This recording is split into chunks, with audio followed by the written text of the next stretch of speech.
Ini rukun iman yang terakhir. Rukun iman yang keenam. Akhirnya kita tunggu, Pak, rukun iman yang keenam. Nampak saya rukun iman ada 6. Yang ke satu itu sampai 5. Awal biji saya tujuh nak. Yang keenam apa tu nak? Katakan ada. Oh, kalau itu berarti dah ini ni Pak. Asal lupa pasti dah ini. Lupa ini tu, rukun iman yang keenam. Kira-kira tu.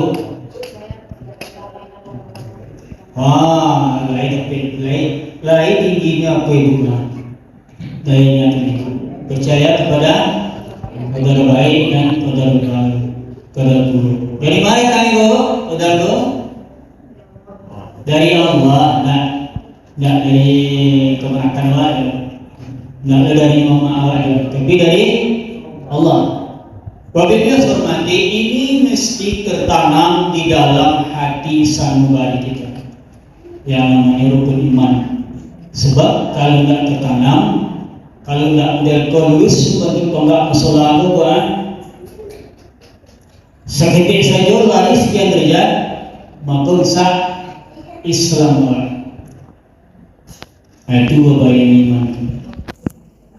Seketik saja sekian derajat saya 0, sekian derajat miring dari kelusnya itu, maka Islam kita jadi rusak. Tak kita undang. Ini bertanya ibu, ni udah ibu sakit, bapak dia sakit, enggak dia enggak. Apa tanya dia ibu, tak dia sakit, siapa jawabannya? Enggak dia sakit.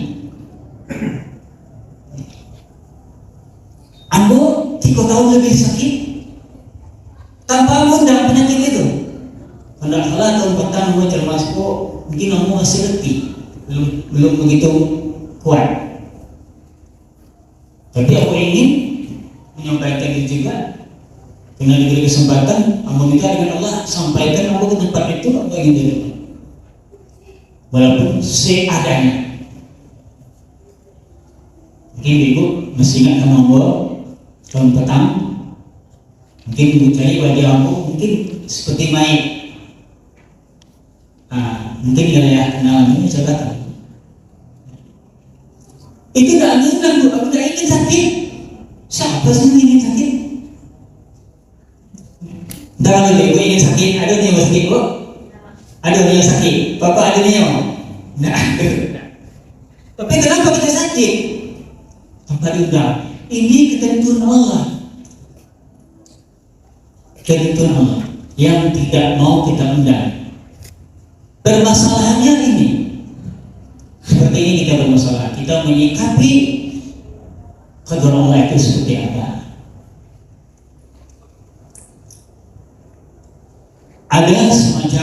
Ada satu dalil yang sebagai landasan diambil untuk mengupas permasalahan takdir ini. Takdir itu yang kita inginkan, dia datang berarti yang jelek-jelek seperti musibah. Tapi takdir ada dua, di dalam takdir tadi ada dua, yang baik dan yang buruk. Di dalam yang buruk itu juga ada dua. Ada takdir itu yang bisa dirubah dengan usaha, dengan kiat. Ada takdir itu yang tidak bisa dirubah. Kun kata Allah tidak bisa lagi dirubah. Seperti contoh, ibu pernah nggak nampak batang pinang bercabang 2? Pernah nampak? Bapak-bapak pernah temu batang pinang bercabang 2 atau bercabang 3? Tidak pernah nak? Ini suatu ketentuan Allah yang tidak bisa dirubah oleh usaha siapapun kecuali Allah menghendaki. Tak pernah kita temui batang pinang bercabang 2, jangankan 3. Berarti kun Allah sudah jadi di situ. Contoh lain, Di dalam ayam ada telur. Siapakah yang bisa merubah berusaha telur itu menjadi ayam di dalam perut?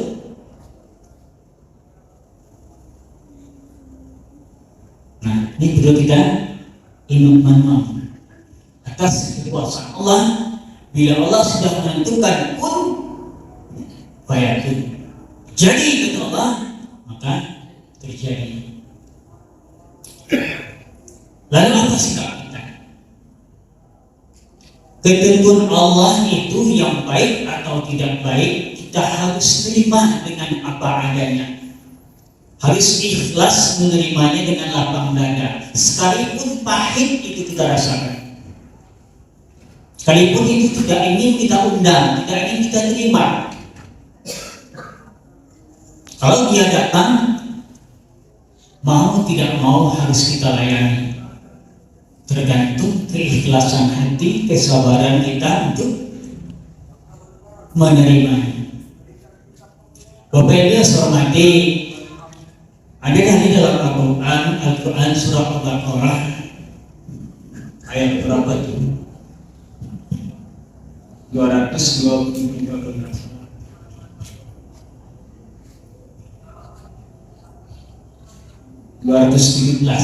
Kita tengok Al-Baqarah 217. Ayat ini berkenaan dengan perang.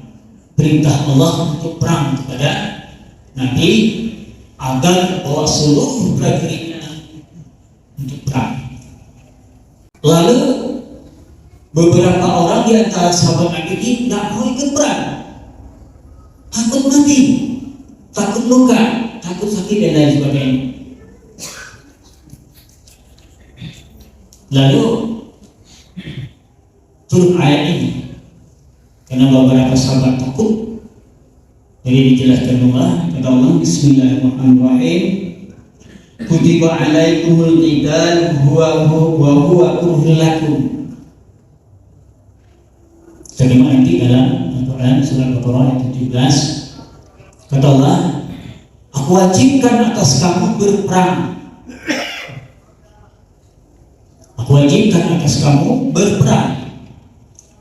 Wa huwa kurhun lakum, sekalipun itu tidak menyenangkan bagi kamu, sekalipun itu menyusahkan dia, membebankannya, tapi Allah wajibkan.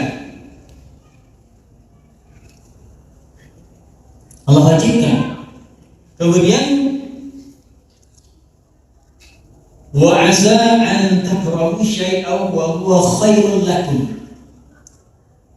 Kata Allah, boleh jadi itu kamu tidak mau atau tidak senang, tapi itu baik untuk kamu. Boleh jadi itu tidak senang, yang dikhawatirkan oleh sahabat tadi, yang dicurigai takut mati dan luka dan segala macam. Kata Allah, boleh jadi itu baik untuk kamu. Kalaupun kamu mati di situ, nilainya sudah bisa dilihat. Berarti Allah sudah sediakan surga kalaupun dia mati di sana. Berarti kan baik untuk dia. Secara zahirnya dia sakit, mati, tetapi sesungguhnya surga sudah menanti dia. Kemudian sebaliknya kata Allah, wa asa an tuhibbu syai'an wa huwa syarrun lakum. Dan boleh jadi kamu menyukai sesuatu itu, kamu menyenangi sesuatu itu, tapi itu tidak baik bagi kamu. Salah satu contoh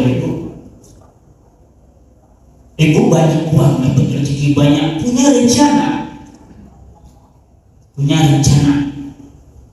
beli mobil, menurut kita kan itu baik, bisa mengantarkan kita ke sana kemari. Kita nggak perlu rental mobil lagi menurut kita. Tapi bila Allah katakan itu tidak baik, maka Allah cegah itu dengan beberapa macam halangan. Kadang-kadang ingin beli auto, harganya tidak cocok.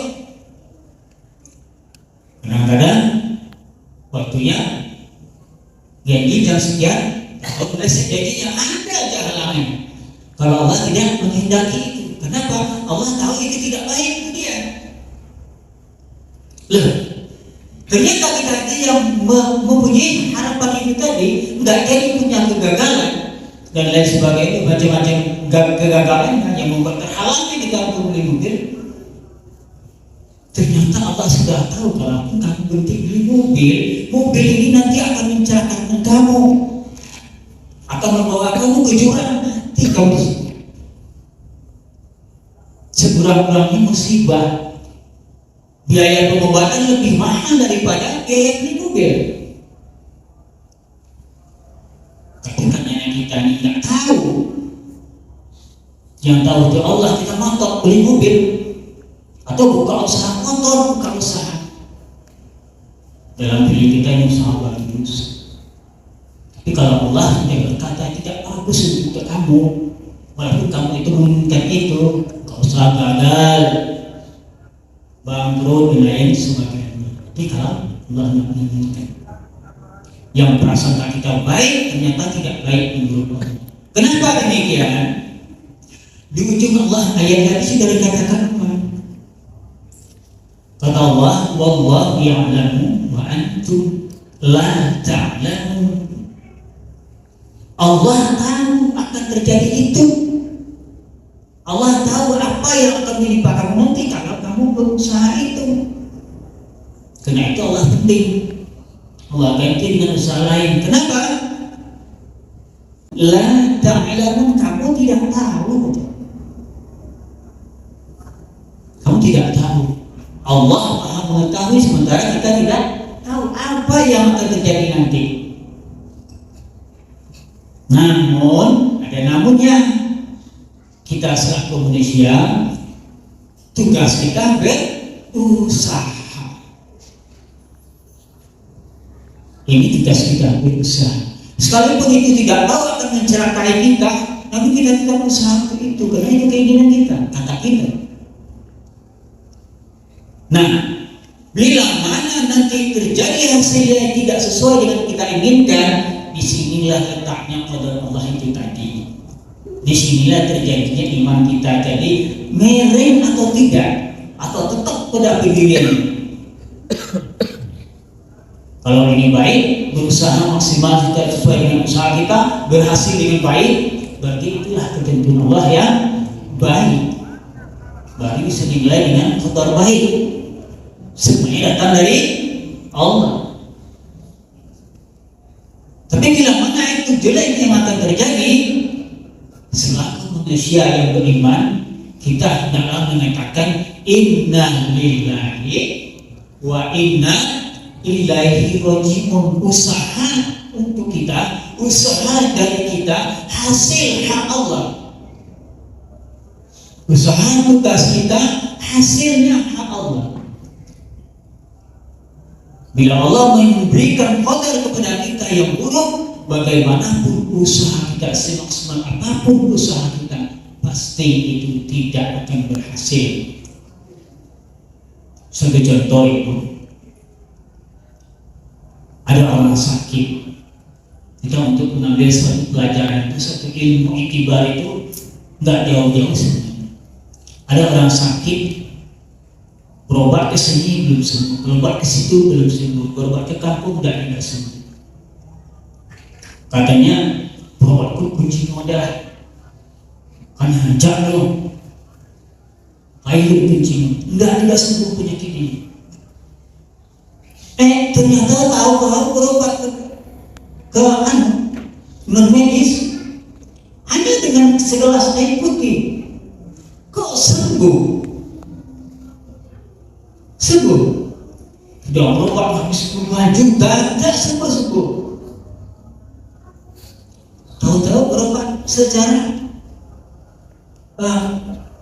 kata orang bahasa lain, kakak langsung nyambil air putih atau itu segenggam rumput-rumputan tumbuh-tumbuhan Allah, sembuh. Nah, di sini di mana letak iman kita?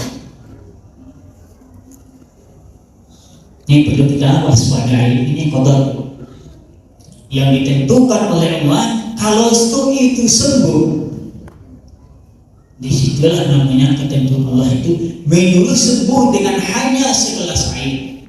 Allah tentukan itu sembuh segelas air. Tapi obat yang sekian puluh juta Allah tidak izinkan itu sembuh, tidak akan sembuh. Yakin tak itu? Yakin tak itu?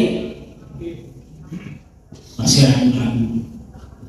Berarti perlu dipertanyakan iman kita. Kalau ragu di situ, perlu dipertanyakan iman kita. Ini berdoa ingat menung, karena ini iman. Iman ini pun tidak bisa diganggu-gugat. Pada dasarnya iman itu tidak bisa diganggu-gugat. Bila diganggu akan rusak. Bila dia digugat dari dasarnya, digeser dari dasarnya, akan hancur ibadah kita.